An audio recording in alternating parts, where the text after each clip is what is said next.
E te tā tauti mai rā ki tēnei tā tātou punua pāho o Under The Whāriki, ko te ātākura Charlotte, pewhairangi taku ingoa. Tau ola sa hau, he manuhiri ki tō māotaha I te rangi nei. He kaupapa nui te haere, tēnā koe, Norelle.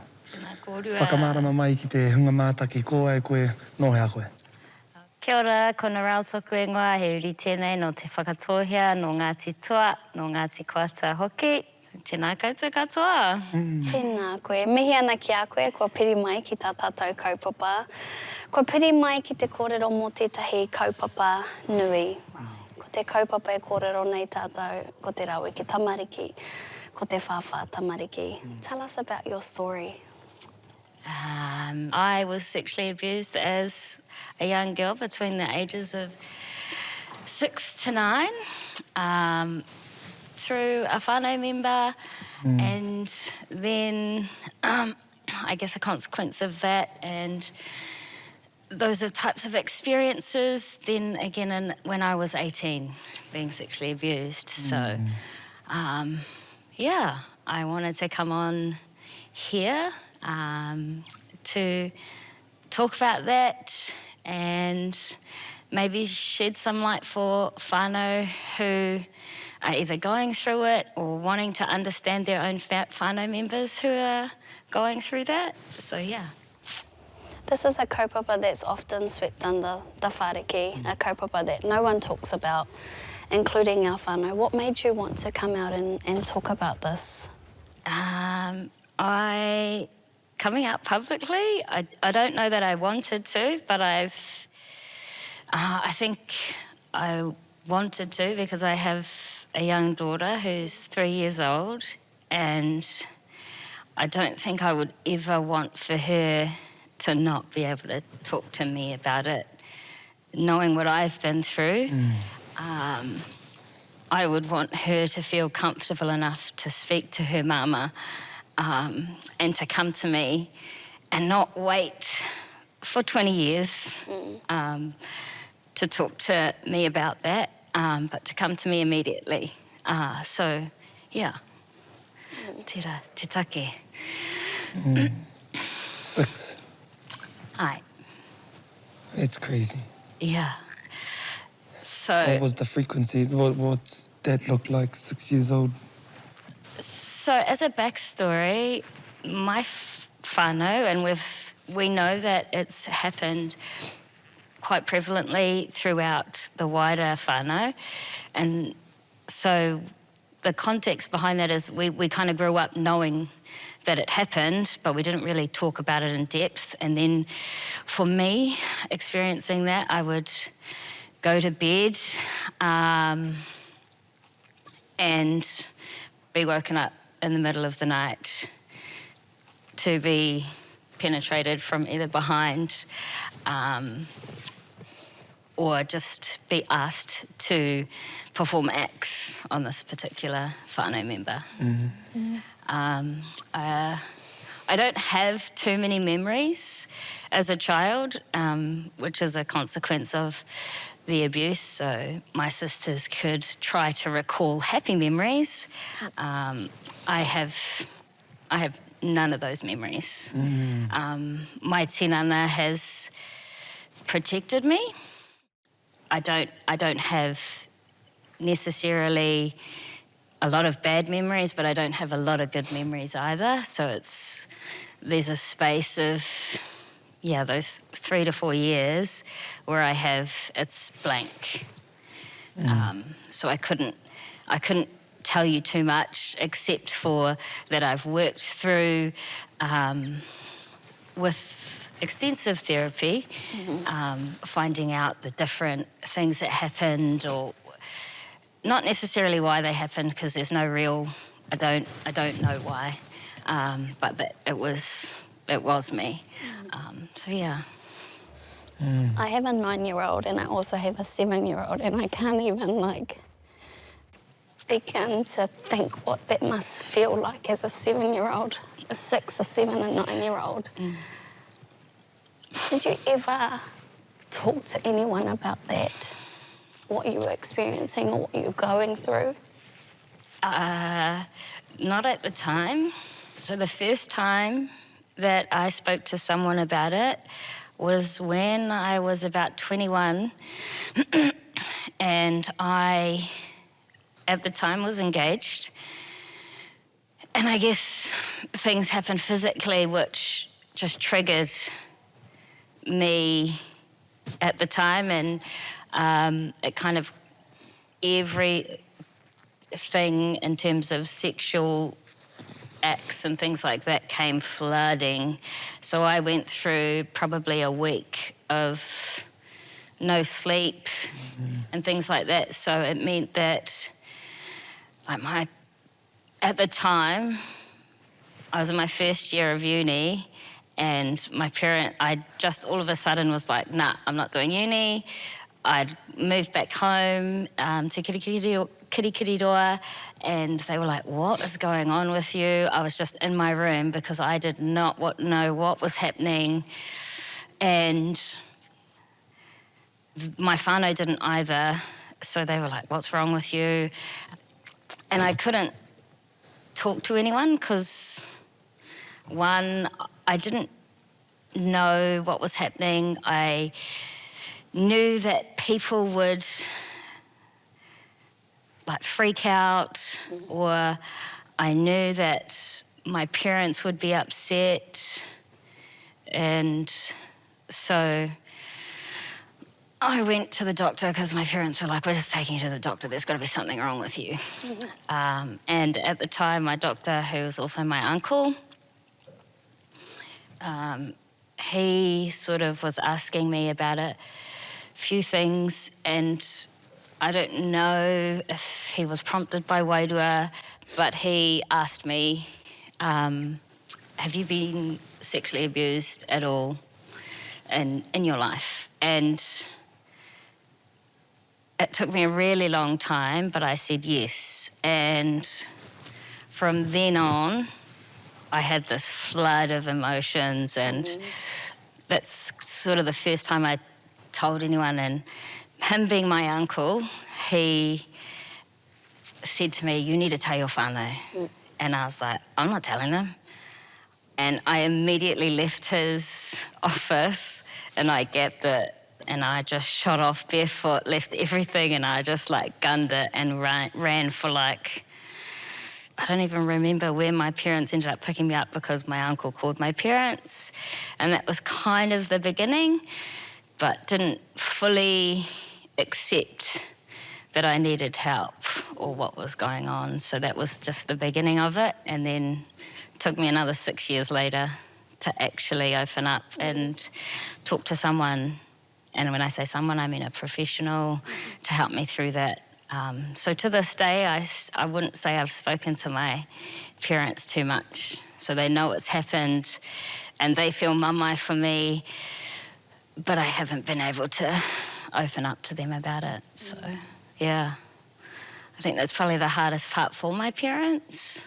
And I think now, thinking about my daughter, as I said, I would never want for her to not come to me. But yeah, it's just, I guess we never really talked about that type of kōrero.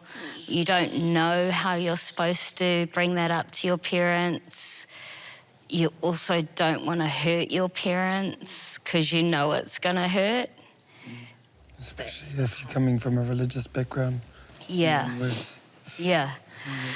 So there's so many aspects about that you just find it really difficult to talk to your whānau. Yeah. Ko pā tēnei kaupapa ki au ki tōku whānau. It's something that like really close to drives me crazy, where I don't understand how this shit happens. What the fuck's wrong with this world? And I ēnei rā, hore kauhe utu. There's no utu. Going to jail ain't fucking utu. 3 years, you scream in your sleep. Yeah. You wake up shaking every night. Years. Where's our justice? O tēnei mea, te whātamariki horekau. And that's the thing that enrages me even more. Like, I've dealt with it to the point of I've wanted to go over to this house myself and physically, you know, I've had it where I've gotten so evil, it's made me so evil that I've wanted to do it to that tāne, where I take his mana in front of his whānau. You know, it drives me that fuck. And our whānau can't talk about it. You can open up to a whānau and because of their own mama, they can't help. They don't have the tools to help. So it's like, you know, you get told you're not alone, but it's just you. No one else gets to go through that. Yeah. What's this ngārara? Ngārara that we can... Yeah, I don't know. It really is something that drives me crazy, only because of the modern context of utu. Like, I feel like as Māori, that's the thing we're missing in today's is true utu. Actual justice, which I need, which I love, You spoke about 6 to 9 and then it happened again, 18. Yeah. Same person or e whea koa no? Different person. Fuck. But and that affected me in a way that, so I'd been in Sydney and I'd gone out and I was with my cousin at the time and he was with me, but then he was tired and just wanted to go to bed. And this particular person, I knew him, and I don't know if I was just hammered or what had happened, if I was drugged, but I woke up bleeding and in the bed by myself. So I knew that something had happened, and again, it could have been that I was drugged or that my tinana knows to protect myself. Shut down. And it shut down. So those are some of the things that my tinana does for me in situations like that, where I have blackouts.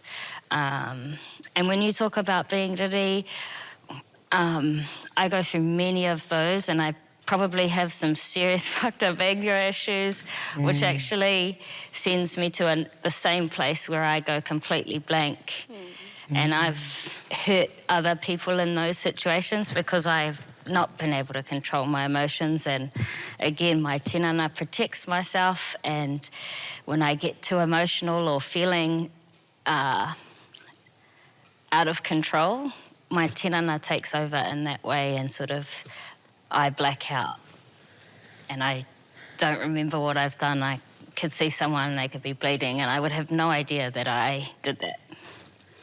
So, yeah, that's sort of how it's progressed and how it affects my life now. Yeah. The healing processes. Like, where do you go to in those moments of blackout when you wake up? What's your first waira? You know, where do you get to feel? Moana. Ki reira e purea ai aha. And that has always been my healing before even any of this became the ngangara within me. The moana has always been that for me. So if that does happen, I immediately go there, knowing that I will feel a sense of peace, and I can just be there for hours and just be in a space of nothingness, really. That's probably been a key part of my healing process, along with therapy, because, and as much as whānau you think that by having your own whānau support, that's going to help you. I would personally say that it's not enough. Because those of us who have been through it, our whānau are biased and they can't take their own emotions and mamai out of their support. Yeah. So having counselling and psychologists there to help support you that are not whānau is very important to the healing process and understanding who you are, because you're a different person post sexual abuse. You're not the same. And especially when you discover different behaviours and things like that, and you're not understanding why you're doing that shit. I don't know why I self-sabotaged half of my relationships, or that I could disassociate from sex quite easily and just fuck around and give zero fucks. You know, another thing that helped is that I had both a Māori and a Samoan therapist. So they were able to understand in the context of who I am as a wahine Māori and as an Indigenous wahine. So, yeah. You spoke about the abuser being a whānau member and you having tamariki yourself now. How do you gain trust with your whānau? What was that process like? How do you... If I'm going to be honest, I don't. Sure. My daughter very rarely goes to other whānau members outside of my sisters and her namesake. I can't bring myself to trust because for me, I will never know if that's going to happen to my daughter because it is a whānau member, and as much as you try to protect your whānau, you never are 100% sure unless she's with me, really. That's the truth. True. So, and that's how I feel all the time. So I am always hyper-aware. And I am constantly on alert when we're around whānau or friends. Are there any cues or things to look out for that you remember in your childhood that you see in today's society that you can say, hey, you know, if you see this happening, stay the hell away? Are there things that you're like, yeah, nah, red flags? I don't know how to say it, but I think if a child is very much... There's a balance between their exploring and they've potentially seen or had something happen to them. So the way that they are behaving in terms of how physical they are with your tamariki, you know, like you could... I feel as though if my parents sort of, if we'd have talked about this more, you might have seen cues where you're like, hey, like, oh, something's happened here that's not quite right. And so for my 3-year-old, I talk very openly about her tara, about ure, and even at 3 years old, telling her, like, nobody, kia koe e pā ngā tangata i tō tara, i tō nono, hara mai kia au, kia kōrero atu kia hau. And so she knows immediately, and I tell her also not to touch a boy's tara or anything like that, because I don't want to take away from the fact that this also happens to Tāne and young boys. So I can personally pick it out, but that's because, again, I'm hyper aware, so I could see if a kid's a little bit too inquisitive, shall we say. And there, again, there's a fine line. And they might not know what they're doing, but they know. I have a daughter coming. That's one of my biggest fears Yeah. in this world. Like, it's one of my, like, at the forefront of my fears, because it's just how close it's part us in our whānau. Fuck, it would honestly break me as a papa. And I imagine it's like that. It's like that for most mātua. So you understand why the tamaiti feels like they don't want to break their papa or whatever it is. How did you protect your whānau at 6 to 9? Eh? Yeah. You're the one doing it. Yeah. And that's probably the craziest part, is that I don't know that it was me consciously protecting them, or if it's just that our tinana does it for us. And that's probably a wānanga anō, where somebody could somehow tell me that it definitely is my tinana just protecting me. And yes, it is, because the professionals will tell you that your body is amazing like that, and why it does that, but it doesn't do it for everyone. I was fortunate that my tinana did and does still to this day do that for me. It's crazy that you use that as a fortunate thing. Aye. That's fucking pauri to know that that's the fortune. Yeah. Because hākua tōku mataku ki tērā, I'm like you. Come to me, baby. Yeah. We need to wānanga this. Yeah. Please. Yeah. Hey. And because my mother has experienced it herself, and we knew, but she's never spoken to me, so I never felt like it was okay to talk to her about it. I want my daughter to be okay to come to me, and I don't know how I would hold back that, but I would want to hold space for her to feel that way, because yes, it would break me, and I'd probably kill the motherfucker, to be honest.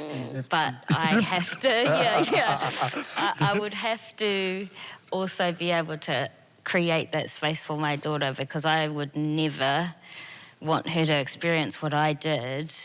And if it happened to her, I would never want for her to wait for 20 years to come to me. So I don't know what that looks like, and I'd probably continue to have to work with my therapist in how I create that space for my daughter. But I think it's very important for us as mātua to talk to our children and say that, like, this happens. So when you go home to your tamariki today, like, you can talk with them and say, hey, you know that this happens, eh?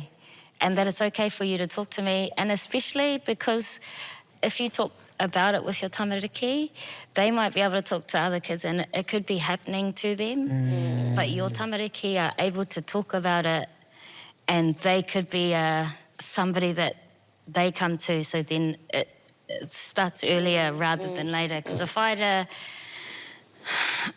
known how to talk to somebody earlier, and it might not have been to my parents, but if I'd have talked to someone, hey, like, it could have been my sisters, it could have been a cousin, then I would have been able to take care of this a lot earlier. You know, we say that we all know this happens, but what the fuck are we doing about it? Like, ain't nobody doing shit. Like, how many people do you see talking about it? How often do you really talk about it with your whānau? Like, really? My whānau don't.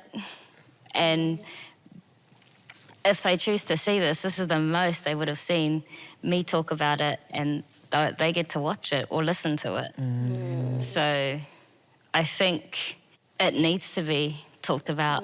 It's important, and you don't break cycles by keeping it to yourself. I think I've taken away that, you know, talk to your tamariki about it at a very young age. Yeah. The importance of their tinana and how tapu they are. Yeah. You know, and that they are the ones that have control over their tinana and what they do with it and what other people do with it. So I think you've highlighted, and I hope that that's a message that gets across to our kaimā takitaki, is to talk about it, with our tamariki openly. I mean, I know open discussion can be hard, but can also be a rongoa to this ngārara, like we've said. This is the space, that we're talking about. We have to have these spaces where everyone feels uncomfortable, because it is fucking uncomfortable. And that's what it comes down to, is actually having the courage to say it out loud. And I imagine just to grasp that word of, yes, I have been touched, was something that probably was, what's the word? Freeing, whakamāia koe. Te wā I kōrero koe ki tō tākata. Hāko I oma koe whaimuri. I bet that run was like, holy fuck, can I tell someone? Can I just say that shit? Yes. Like, and then, where you've got to today. Yeah. Moana koe konei, mārenai, e tamāhine. And I think you've highlighted a really important kaupapa in that, like, we say, and it's pretty easy to say, let's talk about it, but are we also asking about it? Yeah. Like, I'm sitting here thinking, have I asked my friends about this? Have I asked whānau members, has this happened to them? I haven't even asked my tamariki if this has happened to them. So, you know, don't just be the person waiting for someone to share with you. Be that person that goes to your whānau. And I think, from what I've got from you, sometimes it's not your whānau member that you want to open up with. Yeah. Be it a friend, a specialist. Yeah. And I think as an adult, like, there are different cues that you could possibly pick up on, the different behaviours of your friends even, that you could be like, oh, did something happen to you, bro? Like, if it did, like, it's all good to talk to me about it. I'm not here to judge, I'm not here to feel any type of way, but did something happen? Yeah, because it's quite obvious, really, if you think about it. Yeah. And if they eventually open up, you're like, oh, fuck, I knew that ages ago, but... Yeah. I should have helped earlier. Yeah. Should have reached out earlier. Yeah. Yeah. I don't know what we'll do moving forward, you know? Like, there's no cure to this shit. It's an actual mate that these are sick, the people that do it. You know, there's actual evil out there. We need to just watu ngā rauemi ngā taputapu ki o mātou tamariki. Harai te mea kia whawhai, but kia mārama I tērā aoi. Aye. Yeah. That's all we could do as mātua. And fuck, kill. That's the only utu that's justified to me. And to be honest, when your baby comes, you'll be even more... Justified in my actions. You'll look at her and it'll be... Your feelings towards it will be amplified tenfold as a mātua. Like, I reckon you're out of it whānau if you let that shit happen. You know, pero's on the pie. He mea I Te Ao Māori, tēnei rā. He mea nui. And straight up, for me, if I walk in a marae and if that was the case, and I knew about it, I'll call them out on that marae, on that pie. Say, anei, titiro ki tēnei tangata whāwhā tamariki. E tū, whakaingoa I ai. Anei, titiro e te hapuri, e te whānau. Anei, he rewera ke wānga I a koutou. I can't stand those people that, like, let that shit happen at their marae. I think fucking weak out of it. Yep. And that is how we get a cycle continuing, because people go, oh, well, nothing happens. In fact, they're raised. Yeah. They're lifted on the pie and they get to be so-called rangatira. So... And that's a hard reality, is that some of these people that are doing this to our tamariki in powerful positions, I don't mean just on the marae, I mean in kura, in organisations, and they just get away with it. You know, and we as a society need to come together and say, this is not okay, and remove them. Yeah. We don't want to go as far as killing them. Bring back the death penalty, bro. Bring back the death penalty. That's what I do. I know that's my only answer. Hey, mate, that's not a thing, you know, for you to whawha tamari. If I was to go touch a 5-year-old right now, it's not because that was a mistake. Hey, that's a deep-rooted, fucked up thing in me that will always be fucked up in me. And they make conscious decisions to do that. So he's looked at you and gone, this is what I'm going to do with you, which is worse. This is what I'm going to take from you. Yeah, and I'm just going to keep doing it. Because no one can stop me, and you're too weak to stop me. You ain't going to say You're shit. too weak to tell no one. Yeah. So... What would you say to someone who is not yet at the stage of opening up, or someone who is still struggling with holding back this mamae, isolated? One, be patient with yourself. Your tinana will actually help you through this, and when you're actually ready, will guide you through that haerenga. And then, 2, figure out for yourself how you can actually communicate that, how you're going to do it. If it takes you a few years, that's all good too, but start figuring that out for yourself, knowing that you need to let it out and you need to let it go, because without it, you will never heal. And you will never be able to fulfill your potential. And that again is a reality. You will never truly fulfill your potential without being able to let go of it. And that's probably the biggest killer here is for those of us who have experienced sexual abuse, is that until we're able to let it go, there is always going to be something holding you back. Take as much time as you need to figure it out, but to figure it out. The recovery doesn't start till you say it. Eh? Yep. That's like the first step in Just, yeah. It's you know? Literally cracking. Yeah. And I would also say that, fuck, it's going to hurt. And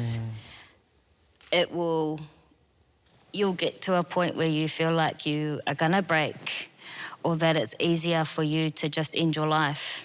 But know that your whānau wants you to be here and wants you to fulfill your potential.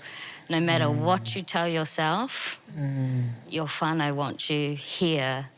So don't resort to that. And I know personally, from my own experiences, that you might think that you're just better off ending your own life so that your whānau don't have to go through a mamae, but they'd prefer to go through that mamae with you than to not have you here. Here's the other thing is, if you don't go through the mamae, someone else will. Hey, tēnā koe your kōrero. Your kōrero, heartbreaking. Your kōrero, whakanui, whakakatakata oke. Me tō mene nui. Tō la whānau at home, then I reach out to someone, please. Anyone you can. That might be your first step. Te mate i reira. Mihi ana ki a koutou piri mai, e mihi ana ki a koe I ngā kōrero koe huraina. E mihi nui ana.